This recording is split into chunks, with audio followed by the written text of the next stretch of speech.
Welcome to Talk Purpose and Truth, shifting you into higher consciousness. A show that elevates, uplifts, and encourages listeners to grow, heal, awaken, and evolve. Eden and Kim include bold topics, interviews with inspiring guests, experts, and celebrities, intuitive readings, channeled messages, mental health awareness, and hot topics to expand your awareness. Tune in for unprecedented truth, authenticity, on-purpose discussions, and magical moments. Fun for me for being And me. being okay, and Kim too. I shouldn't just make it about me, but yeah, this is fun. I love what he's doing now, which we will get into, but I have to get into my little fangirling, and I love the show that he was on. My favorite. It's like my all-time favorite. So we'll get into that in a bit, but I'm going to formally introduce him. He's a personal success coach now. He's an author and a speaker, Randy Spelling. He's the head of Randy Spelling Coaching. Growing up in one of Hollywood's most famous families, he witnessed firsthand that money and fame do not create freedom or happiness, but our daily choices do. Using his natural intuitive abilities, which I want to hear all about that because Kim and I are very intuitive as well, and 14 years of coaching experience, he helps people see the choices they didn't realize they had so they can create more freedom, success, presence, and happiness in their lives. So welcome, Randy. Welcome. Thank you. Hi. Happy to be here. Thank you. So I love that you are now a life coach and much more than that, helping people because it's just so needed right now. And you've walked the talk of all of it and went through it all. So now you can be there as a walk the talk example, helping people. And we noticed in People magazine, you said money doesn't bring you happiness, and would love to know why you left Hollywood. What was your life like as an actor, and what led you to become a life coach now? Sure. Okay. So we're going to start with those questions. I guess I'll start with how I grew up and what pushed me to leave.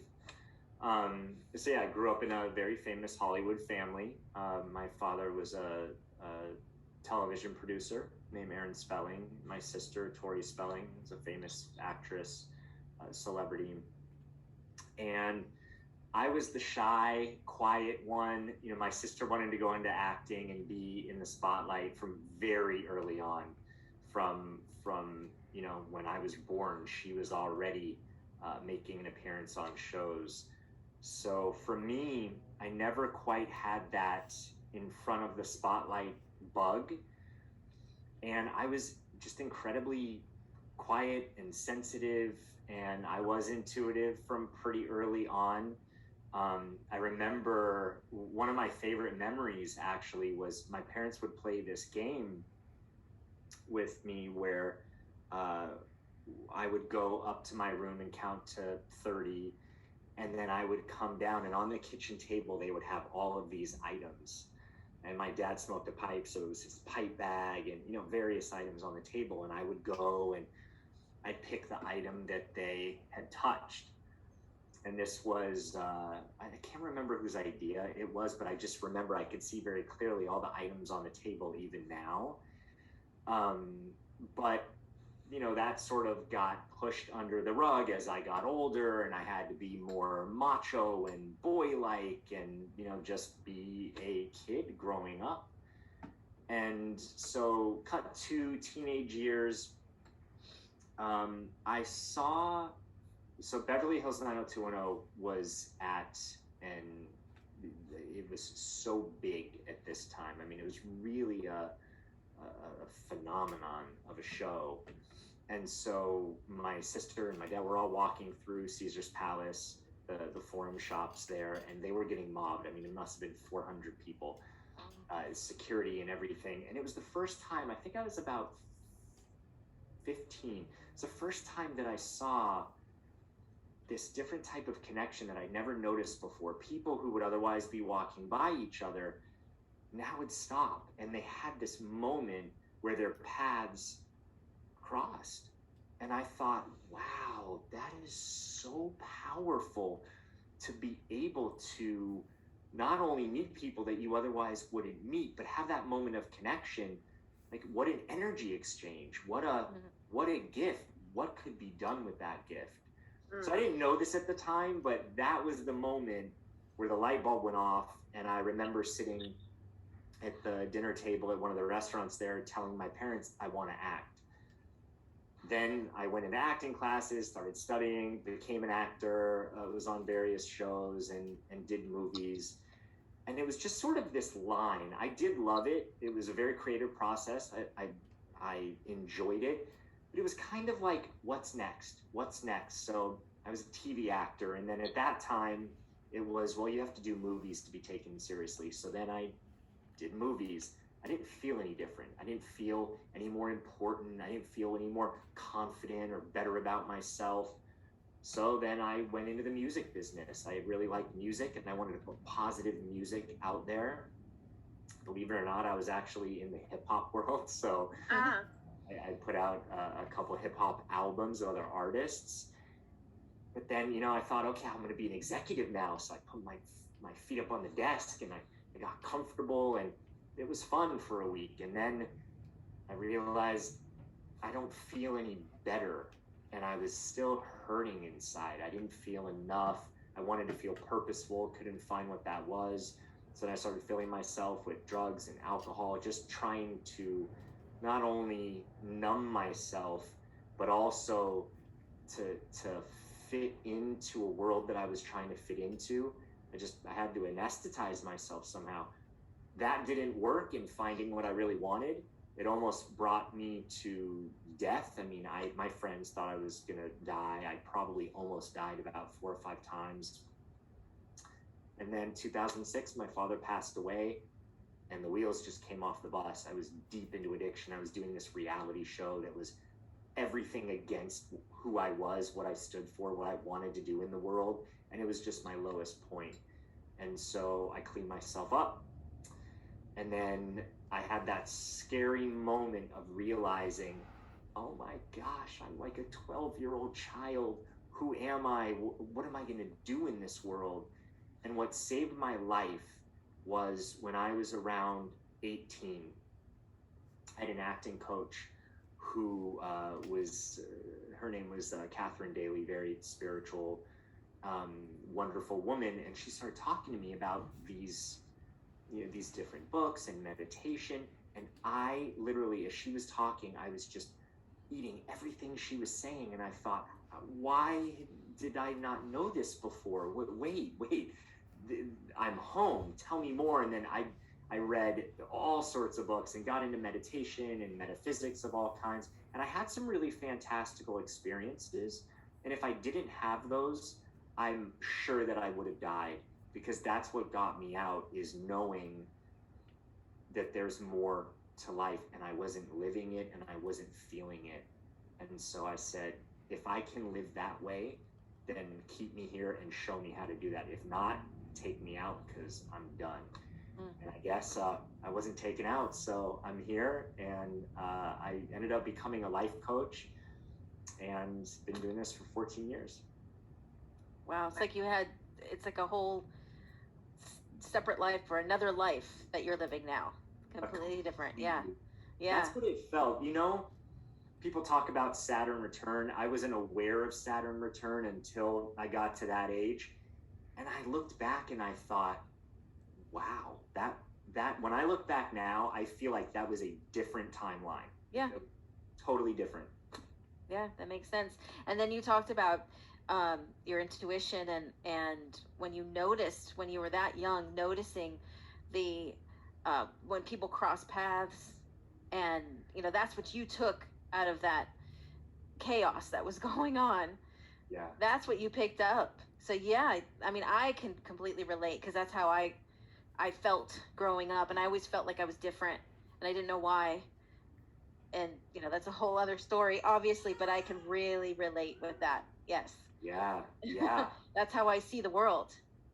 Yeah. And just that like super empathic nature which is, it can be a superpower and also can feel like a curse where, I was walking around much of the time like a completely exposed nerve and not knowing what to do about it. Oh, yes, Kim, yes, amen. Not knowing energy protection and not understanding if you're crazy or not in some ways. Yeah. Oh, to be able to fit in when you didn't, and you tried to change yourself so you could fit in and be accepted, but that wasn't you. And we have similar stories. So now, being a life coach, do you focus mostly on anxiety, helping people heal their anxiety?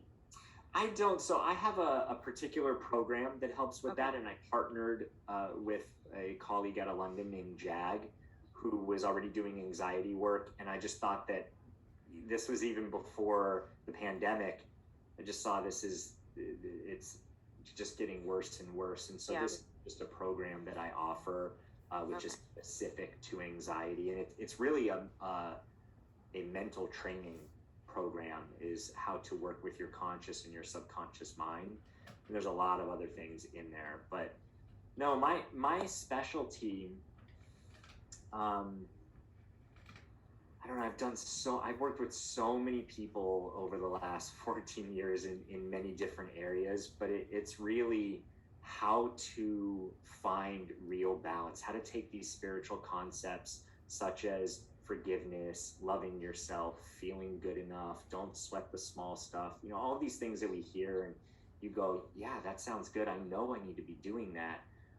But this, unless something is said in just the right way that strikes just that right chord, it stays right here and it falls into the background. So my whole thing is how to get people to have an energetic experience. So even if there's trauma or something that they've gone through in their lives, they've told their story in therapy, they've looked at it, they've gone round and round, but they're not healing from it.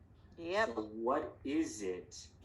How can that picture be looked at to go from a static picture to a dynamic, moving picture where when they can look at it now, there's a different experience with it? And that's really a lot of what I do, is working with people to, really achieve their goals, but bring it into an energetic experience so they can live it.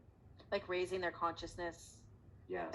Yeah. Well, I love that you say that energetic experience, because I ironically and serendipitously, of course, today with a client, I was tuning in that they needed something to do with their energy, and I felt I get guided to sometimes use cards or open books, and I opened this book called Oneness by Rasha. We talk about it on the show here and there. It's a channeled book, but it went into how if somebody has a trauma or a challenge or something, a lot of times it can affect energetically and vibrationally their mental, physical, and spiritual energies and make them imbalanced. And to get to a place of healing that, they have to actually face whatever it is and really feel it head on and heal it. And sometimes that can be done with sound healing, but a lot of times it has to be where they're actually either talking about it, journaling about it, or facing it. And so what you're saying is so awesome, because a lot of people don't realize that it is on an energetic level, not just a mental level. Yes, absolutely. I mean, it's so funny because when I first started doing this work, even though this is who I was and this is what I did, I wouldn't say any of this. I wanted to, look, I was 27, 28 years old and I looked really young and I was frightened that no one was going to take me seriously, and because of my background and my last name. So, I didn't talk about any of this stuff, but the more I grew and the older that I got, the more I realized this is really what it's all about. Everything is energy. Even emotion is energy, is energy in motion, right? So it's like, it's all energy. And I think it's just a comfortable place to get to.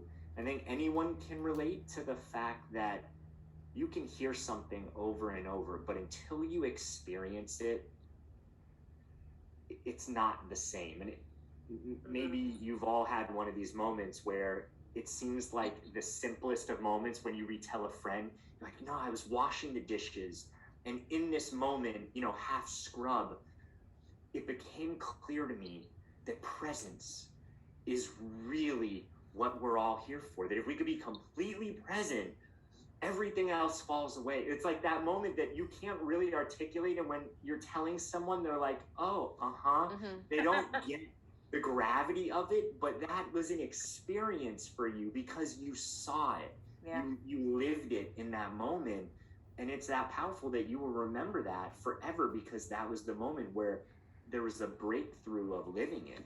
Like you woke up. Yeah, exactly. Yeah, that's a good question to ask people. When that'd be like interesting for instead of regular small talk, you meet someone and you go, when was the last time you felt really present? Talk about that. And if you met us, at a party and you asked us, we would think it's fine. We're like, oh yeah. And sometimes you'd ask people and they're like, okay, because people are not used to having conversations like that, even though that really is what it's all about. I'm with you. I mean, you're my peeps. I would love to talk to you at a party, because sometimes just the small talk for hours on end is so draining. Right. Do you get, because this happens to me when I'm around, and I'm not trying to put anybody down, but when I'm around certain energies, I don't feel well. Yeah. Yeah, I can tend to get drained. I mean, I definitely have to be responsible for my energy and, I would say what I'm letting in, but I don't know. I guess the more, and you tell me, because you might have great perspective on this, is at one point it was like energy vampires and people are, just sucking your energy. And for some reason, wow, that is true. And I guess there technically are energy vampires. The only thing that didn't fully resonate about that with me, because it always sort of poked at me a little bit, that term. Mm-hmm. And I kind of got that, yeah, people can latch on, or they can be, a sponge and try and take some of your energy, but we have to be responsible for our energy. And I mean, if someone is technically draining me of my energy, then I'm allowing that process. Right. Yeah. Amen. Absolutely. Yeah. Because it's judgment then. Yeah. Yeah. It's like, well, you're bad. You're sucking my energy. Yeah. I never like that hierarchical spiritual. I feel like if you are in full mastery, or if something is really channeled, the way that I know that it's pure is when there's not that hierarchy. When it's hierarchy, it's like, that's ego. That's not really, because the peeps up in here, they're not looking at it hierarchical at all. Right? Wow. Yeah. No, they're not. There's no ego up there. Right. No. Yeah. No, there's no judgment, criticism. It's all love. It's all love. Mm-hmm. Right, and that's so important to remember, because I think long ago, when I was first getting into, metaphysical and spirituality and energy and not understanding it completely, I would talk like that, like kind of blaming. It's like blaming. And, oh, well, they gave me their bad energy, instead of like, okay, well, I didn't do what I meant to do to protect my energy, and I chose to go in that situation and partake and react to that conversation, then it's really up to us. And it's also like, if you're in a circle and they're talking about something draining or dark, you can either choose to leave or observe, but it doesn't mean you need to take it on. Yes, it's such an important point, is you don't have to take that on. And I mean, to answer your question, yes. I mean, sometimes I will be around, I get to a limit. I could be good and, hanging out and talking, and there's sort of that dinner bell moment where I go, yeah, I think I'm done. Oh, you won't get like that with us, though. No. Of course not. Well, of course, because our conversations are going to be, well, when was the last time you were present? So, I mean, with conversations like that, I don't really get drained, but That's me. Yeah. Thank you for listening to Talk Purpose and Truth podcast. Find out more at talkpurposeandtruth.com. And follow us at Talk Purpose Truth on Instagram and Facebook.